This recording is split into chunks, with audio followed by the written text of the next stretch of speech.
How's everybody doing? How's everybody doing? Yes, finally,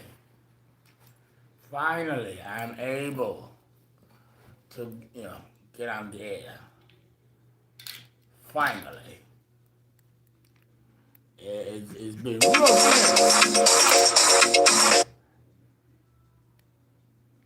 real. They wait for me to get on the air for people to start calling. I don't get it.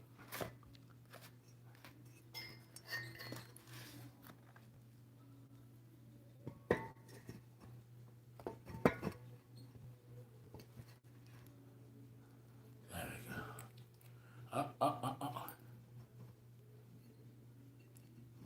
The devil. The devil. Okay, everybody. How's everybody doing? As you can see, I've been trying to get this done since 7 o'clock this morning. I've been having problems, but I don't give up. I don't give up. Fuck that shit. I'm not gonna give up. Right, ladies? I always have nature to say hello. No, I brought these for myself. As a gift to me, I'm a nature boy, so nature calms me down, and I need it. And I have these at the bottom, also very pretty.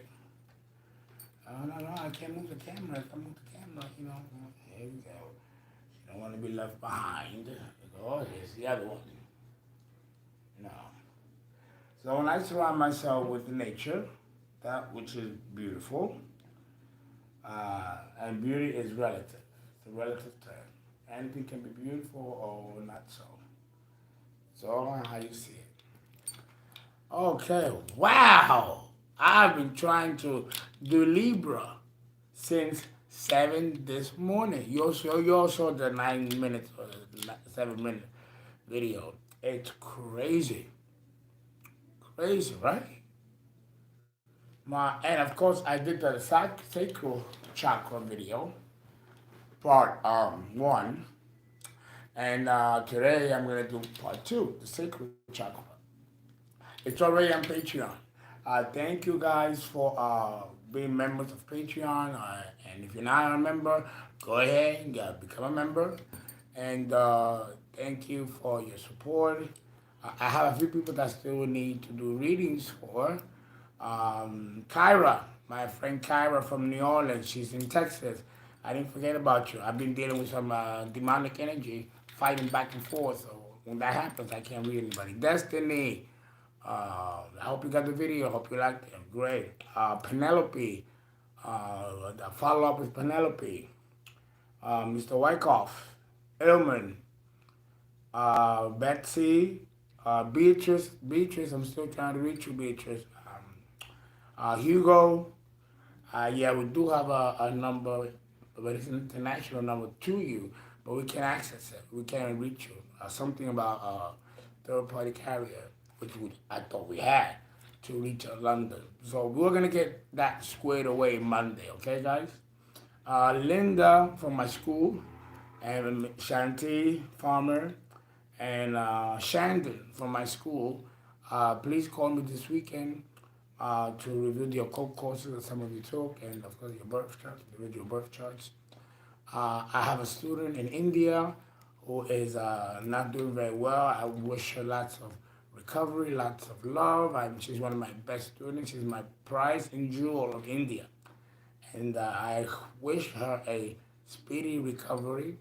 And you're good. You're totally good, Miss Ganguly. Okay.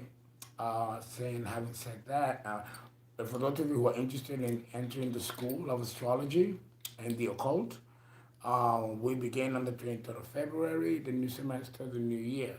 So if you're interested, just email fernandoprudhomme at Gmail. Attention of Keisha Farmer, who's the administrator, and handles the admission process and all that kind of stuff. And scholarships are available, and there's a process for that as well. So if you're interested in becoming an astrologer, It's a virtual video. You can apply, and deadline is February 1st, and then we begin the process of admission. So it's a great, exciting program, 3-year program, and you become as good as me. So, and we are in need of astrologers, so that's why we raised the school. And we don't have schools like that in the United States, although some of them are rising up, though. That's excellent. Be careful out there of someone using my name and using my identity and scamming people on Instagram. They're calling and asking if you want a reading. We do not solicit readings. We don't call you and ask you for a reading. We do the platform here, and then you decide you call us, not the other way. We don't call you for reading. That's how you know that it's illegal. We are in LLC, so we are protected, and we don't do that. That's against violation of the LLC. So whoever's doing this is, we are going to prosecute when we catch him. So, and we already got the lawyers ready, and the monies will be returned to many of you who have been scammed. And this is just another Saturn test that I'm going through. It's fierce. See how I handle it, right? Because it's all in how you're handling it. The gods are watching. Now, having said that, let me see. I'm nervous, but you know what? Fuck it. I'm gonna take a risk. Let me see who's here. Who's here? Who's here? Who's here? Oh, wait. Wait. Don't tell me. Mr. Magoo! I always forget. Isn't that something? And I always have it ready. But, darn it, if I don't always forget. Oh no, look. Ta-da! I did have it. Great. I know. Let's go out the front. All the way in the front. Joshua, how are you? Ajit, how are you? Yes, I'm okay. I did have almost a little bit of a meltdown. Rachel, Fortune, how are you? Bun. And who's that? Bun and Mr. G. I believe that is. Oops. It goes so fast. Yes, live chat, thank you. And wait. It took me all the way back. I'm okay. Don't change your vote. The guy you made it, that was wild. It was wild. Swiggly, New York. Capricorn next, please. No, not Capricorn next. Scorpio is next. We're going in the order of the astrological zodiac.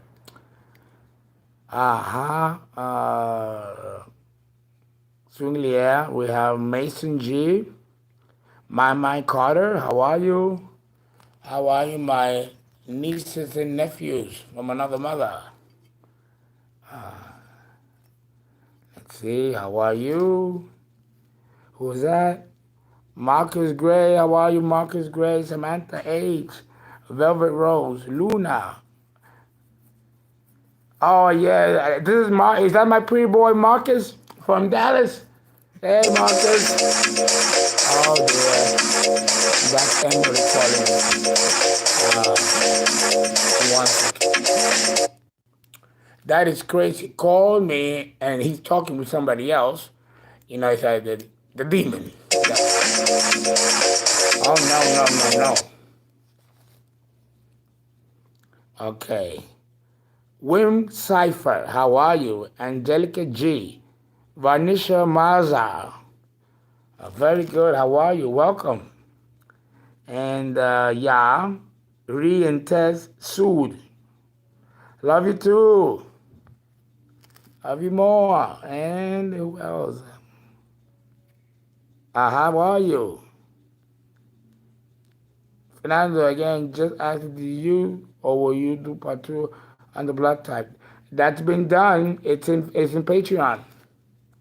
And that video on blood types, I don't even think it's on YouTube anymore. It might be on Patreon, but it's already on Patreon. All right.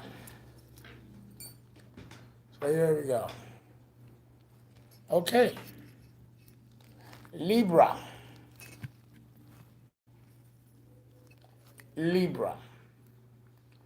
Cardinal air. Well, I got to tell you, a Libra, uh, of course, is the expression of physical beauty. That in nature, which is beautiful. The beauty of Virgo begins internally as a germinal seed. Libra follows Virgo. So the actual beauty begins in Leo as a germinal seed. It reaches maturity within the germinal seed in Virgo, expressing already in Virgo germinal seed what it will look like when it reaches Libra.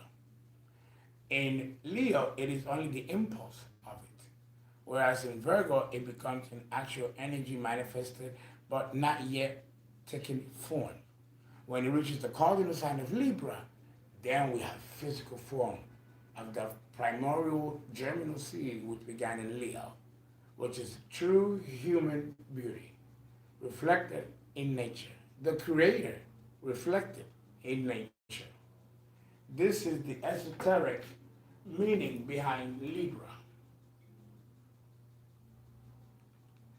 And as above, so below. Since the Creator has an outward representation of beauty, then we down below must also have an outward miniature form of that same beauty, but in human form. And that goes to the cardinal sign of Libra, which represents by the ruling planet Venus the external beauty of nature, and that this is also the feminine aspect of God. Libra. Its esoteric ruler is Neptune. Neptune rules Pisces and the 12th house, the most mysterious of all signs of the zodiac, the back mind of God, and all that is, that was, and will be. The ultimate mystery. And we sense this mystery in nature. You know, if you study numerology, or not even, you don't even have to study a numerology. If you study mathematics, like calculus 1, 2, you ever heard of the Fibonacci numbers? The Fibonacci numbers are a series of numbers that we see everywhere in nature.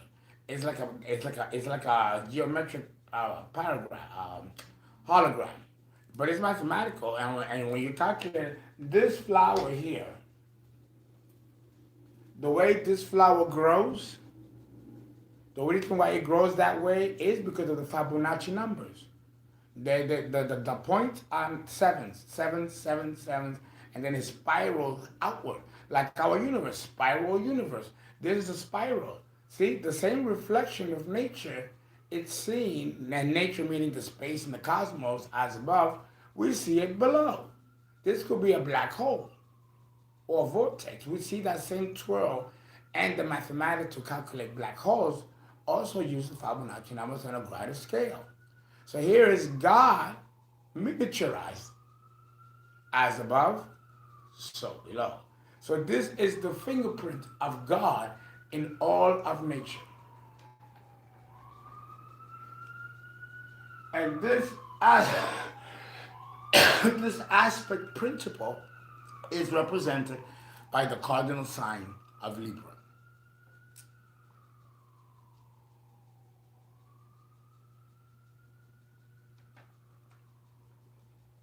The esoteric purpose, yes, even this one, which is totally different from what I showed you, this also has the Fibonacci numbers. If you look at burning stars from an up view, they look like this, and they spiral outwards. You see the same dynamic, mathematics, the same. And our cells of our body also grow through the same Fibonacci number principle. And then there's another number called Avogadro's number and the Eastern-Hasselbalch equation. There are many equations that spell out the mathematical beauty and complexity that's reflected in nature. Here's another one. The same spiral dynamic. The same with the points being sevens. And the name of and the number of God is number 7. That's the number of God. He created the world in 6 days and rested on the 7th. 7 planets, 7 days of the week. The 7 musical scales. 7 times 7 times 7 times 7 is 28. The 28 phases of the moon. The 28 menstrual cycles of our woman's cycle when she ovulates. They all have numbers. And that's why they say that the mathematics is the language of God. Because we see the imprint of his beauty and splendor in all of nature. And this is represented esoterically by Libra. Its esoteric ruler, Neptune, ensures that this germinal seed of high exalted beauty is inseminated in its gestation process, which later sprouts into a vision of form unlike expected at its germinal level. So also we have inspiration in nature. Nature has a vibration, a biorhythm, a flow. When I talk to my flowers or my roses, the next day they become more bright. They feel like they're singing. So nature is not just a picturesque representation that does nothing and that has no consciousness. Everything has consciousness. Maybe not the highest like we do, but there is consciousness. They do listen to us. They know when we're sad, they know when we're happy, and those vibrations affect these flowers. They have done many studies on the fact that nature is a living, breathing essence. The scales represented by Libra, which has no life, is actually a subterfuge because it's very paradoxical that Libra is the sign that shows life, but yet the scale doesn't show life. It's an inanimate object. Well, the reason why they've used the scales also esoterically is because the scales represent in and of itself a germinal seed of polarities. It is expressed with as a non-living object because it's better for the intellect to grasp the concept. So they had to use an inanimate object to represent the actual germinal seed that becomes something that is completely unexpected. And this is in keeping with Neptune, which usually gives us the opposite of what we have or what we want, and it has so many mysteries in and of itself that the mere intent in planting a seed can sprout something differently than what's expected, because a lot of the energy that took to raise that also depends on the person who planted the seed. His energy goes into that too, but he doesn't know that, or she doesn't know that, and they don't know that they are part of that creation of that germinal seed of whatever's going to sprout. That essence of that person planting in the garden also grows with those flowers. So now the parents have a co-parent, the soil and you who cultivated it. That's also a form of giving birth. So this also is Neptunian because it is so real in the externalized world, which Libra represents, that we lose sight of the fact that its origin is completely antithetical. And that also goes in tune with the ruler of Venus with Libra. And it doesn't interfere with the mythology or the ordinances of Taurus, the earth expression of Venus, because this is Taurus. This is Taurus. So you see, it all connects and blends beautifully. And anything that's explained esoterically has to be, it has to mesh, it has to homogenize.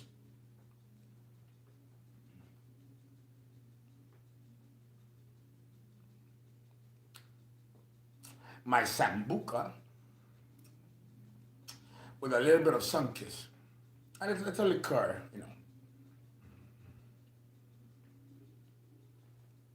This is why Libra women and Libra men are so attractive.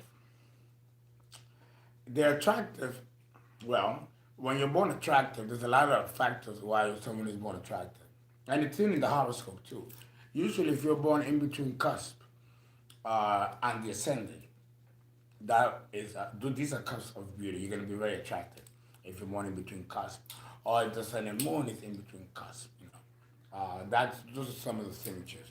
But talking externalized in the mundane level, Libra, very attractive looking women. And the men are also very equally handsome. But this is to show that aspect of nature which is beautiful, which is reflected in nature. Since Venus esoterically rules Mother Nature, is herself an expression of Mother Nature, while the moon is the maternal expression of Mother Nature. And then all the other subsequent archetypes that fall within place, including Earth, which will be Demeter, Ceres. Those will be the Earth maidens or the Earth mothers falling in with Taurus. So understand that everything has a blend and a homogeneity. Again, like I said, Neptune satisfies also Taurus as its esoteric ruler, because if you remember, Neptune is the god Poseidon, who married with Taurus, and they had a son together, and he was Atlas. He's the one that holds the globe in place. He represents dark matter. And when Virgo was abducted and the mother Taurus screamed, he ran to her aid and dropped the ball in space. Responded to Taurus. So it fits both esoterically, a Libra and Taurus. This is also to be reflected on a mundane miniature level. With everyone born Libra, they are to show beauty by not engaging in complexity of interpersonal relationships, which may mar that beauty. Which is why many Libras like to sit on the middle or on the fence and don't like to sway this way and don't like to sway that way. Because any disbalance of opinion might distort the beauty that they represent in thought, philosophy, but also externalized. For we all know a Libra that if you push them to the edge, they lose their beauty and everything, and they become something else. They go towards the opposite polarity of Aries. And now we have a Libra that is fighting like a man if it's a woman, and if it's a man, usually the Libra men are very gentle and don't cause fight. And those that do are functioning from the polarity of Aries, which also belongs in the Aries Libra polarity. And this makes them ferocious fighters. I think of we know the image of Aphrodite. Well, think of her being pushed to the corner. Now she becomes Athena or Phallus. Athena with the sword. Remember Xena, warrior? That's Venus pissed off, pulling from the polarity of Aries. Hence the sword and the armory. Okay, so these people know what they're doing. They've done that brilliantly done. And guys, thank you very, very much. We will do 25 minutes esoterically. Thank God I finally got video done. And we are going to go next and do the sacral chakra, which again will be pulled off immediately after it airs before it goes for Patreon subscribers. And then after that, we will go into Scorpio.